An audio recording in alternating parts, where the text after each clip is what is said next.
നമുക്ക് ഇന്ന് കേക്ക് ഉണ്ടാക്കാം. ഇത് ഒരു ഗ്ലാസ് മൈദ. ഈ ഗ്ലാസ് തന്നെ ബാക്കിയുള്ള പഞ്ചസാര അളന്നെടുക്കാം.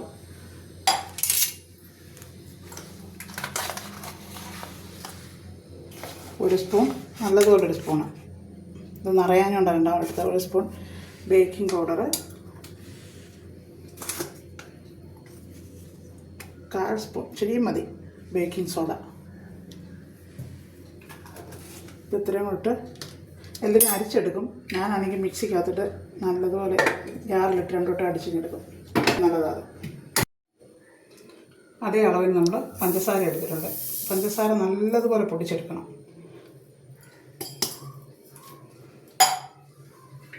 ഒരു സ്പൂണ് കൊക്കോ പൗഡറും കൂടെ ചേർക്കുന്നുണ്ട്. കൊക്കോ പൗഡറും കൂടെ അടിച്ചെടുക്കാം. നമുക്ക് 4 മുട്ടയാണ് വേണ്ടത്. അതിൽ 4 മുട്ട പൊട്ടിച്ചിട്ട് അതിൻ്റെ വെള്ള വേറെ മഞ്ഞ വേറെ എങ്ങനെ ആക്കിയിട്ടുണ്ട്. വെള്ളം നമുക്ക് നല്ലതുപോലെ ഇതുകൊണ്ട് അടിച്ച് പതപ്പിച്ചെടുക്കണം.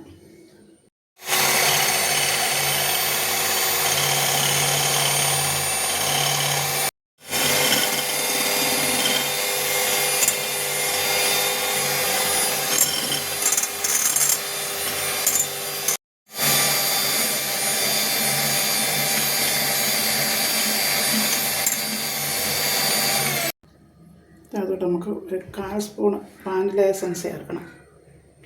ഇത്രയും മതി. എന്നിട്ട് നമുക്ക് മുട്ടയുടെ മഞ്ഞയും കൂടെ അതിൻ്റെ കൂട്ടത്തിൽ ചേർക്കാം.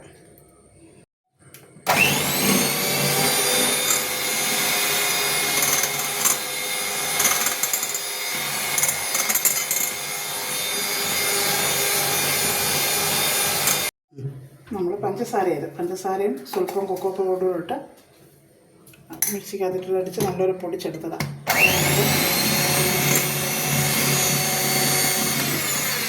കുറേശ്ശെ ചേർത്ത് കൊടുത്ത് ഇങ്ങനെ അടിച്ചെടുക്കണം. എല്ലാം കൂടി ചേർത്ത് കൊടുത്താൽ അത് പറന്നു പോകും ഇതിൻ്റെ ഇതുണ്ട്. അതുകൊണ്ട് കുറേശ്ശെ ചേർത്തടിച്ചു. നമ്മൾ പഞ്ചസാര ഇതിനകത്തിട്ട് അടിച്ചു. ഇനി നമ്മൾ ഈ ഇതുകൊണ്ട് ഇളക്കി കൊടുത്താൽ മതി. മൈദായി വിട്ട്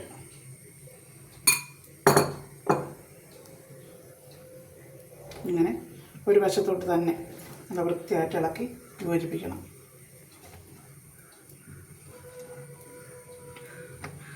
ബട്ടർ ചേർക്കേണ്ടവർക്ക് വേണമെങ്കിൽ ബട്ടർ ചേർക്കുന്നതിനകത്ത് ശരി. ചെറുതായിട്ട് ഫ്രിഡ്ജിനകത്തിരുന്ന് കട്ടിയായിട്ടിരിക്കുവാണെങ്കിൽ ചെറുതായിട്ടൊരു പാത്രത്തിലിട്ട് ഉരുക്കി ബട്ടർ ചേർക്കാം. പാം ഓയിൽ ചേർക്കുന്നവരുണ്ട്. നമ്മൾ ഇതെല്ലാം ചെയ്ത് വന്നപ്പോഴത്തേന് കറണ്ട് പോയി. ഇനിയിപ്പോൾ മിക്കവാറും നമ്മൾ കുക്കറിനകത്തായിരിക്കും കേക്ക് റെഡിയാക്കുന്നത്. ഇപ്പോൾ വെച്ചിരുന്നാൽ കണ്ടാവും. ഇത് കലക്കി അന്നേരം ഉണ്ടാക്കണം.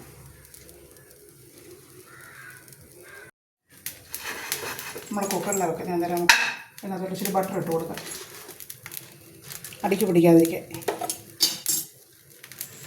നെയ്യ് ഒഴിച്ച് കൊടുത്താലും അഥവാ ബട്ടർ ഇല്ലെങ്കിൽ നമ്മൾ ഇച്ചിരി നെയ്യ് ഒഴിച്ചോ അല്ലെങ്കിൽ ഇച്ചിരി പാം ഓയിൽ എന്തെങ്കിലും ഒന്ന് ഒഴിച്ച് കൊടുത്താൽ മതി അടിക്ക്.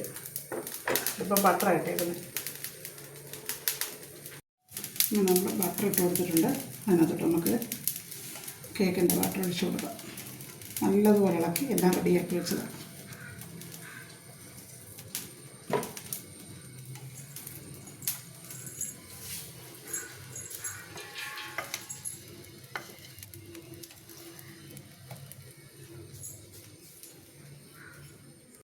അപ്പോൾ നമ്മൾ നല്ലവണ്ണം ഇങ്ങനെ തട്ടി കൊടുക്കണം. ഓക്കെ, അടച്ചു കൊടുക്കും. 10 മിനിറ്റ് നമ്മൾ നല്ല തീയിലിടണം.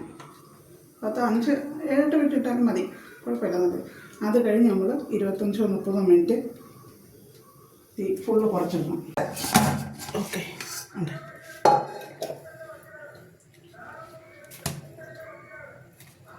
നല്ല സോഫ്റ്റായിട്ടാണ് കിട്ടിയിരിക്കുന്നത്.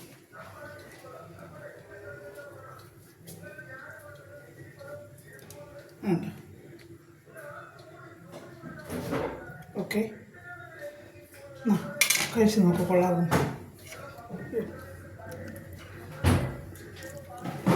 സൂപ്പറാണോ? സൂപ്പറാ. ഓക്കെ, എല്ലാവരും ഉണ്ടാക്കി നോക്കുക.